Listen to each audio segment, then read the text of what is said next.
పద్మడోరీ చొరవ గురించి మీరు తెలుసుకోవాల్సిన ముఖ్య విషయాల త్వరిత సమీక్ష ఇది. అసలు పద్మడోరీ అంటే ఏంటో తెలుసా? మన భారతీయ సంప్రదాయ కళ, సంస్కృతి, వారసత్వాలను ఒకే దారంతో అనుసంధానించే అద్భుతమైన వస్త్ర ప్రయోగం ఇది. మరి మన మారుమూల కళాకారుల నైపుణ్యం అంతర్జాతీయ ఫ్యాషన్ వేదికపైకి ఎలా వెళ్తోందో మీరు ఖచ్చితంగా తెలుసుకోవాలి. సరే, ఇందులో మొదటిది దీని ప్రారంభం. సంక్లిష్టమైన ప్రభుత్వ శాఖల పేర్లు కాసేపు పక్కన పెడితే ఈశాన్య ప్రాంత అభివృద్ధి మంత్రిత్వ శాఖ, అలాగే అక్కడి చేనేత కళల సంస్థ కలిసి దీని ప్రారంభించాయి.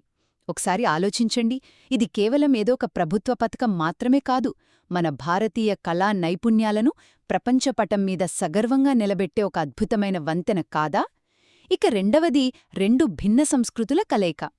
ఈశాన్య భారతదేశానికే తలమానికమైన ఎరీపట్టును మన మధ్యప్రదేశ్ గుండెకాయలాంటి చందేరి నేతతో కలిపారు. ఇక్కడసలు విషయమేంటంటే, ఎరి అనేది పట్టుపురుగులను చంపకుండా సేకరించే అహింసా పట్టు.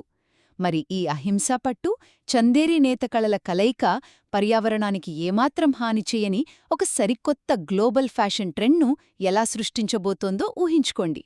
నిజంగా ఆశ్చర్యం కదూ? చివరిగా దీని వెనకున్న తాత్విక విలువలు. పర్యావరణ సమగ్రతను కాపాడుతూ నైతిక విలువలతో అడుగు ముందుకేయడమే దీని ప్రధాన ఉద్దేశం. పర్యావరణాన్ని కంటికి రెప్పలా రక్షిస్తూనే అట్టడుగున ఉన్న కళాకారుల జీవితాల్లో ఆర్థిక వెలుగులు నింపడం కంటే గొప్ప బిజినెస్ మోడల్ ఇంకేముంటుంది చెప్పండి? భిన్న సంస్కృతుల కలయిక, పర్యావరణ స్పృహ, అలాగే కళాకారుల సాధికారతల అద్భుత రూపమే ఈ పద్మడోరీ.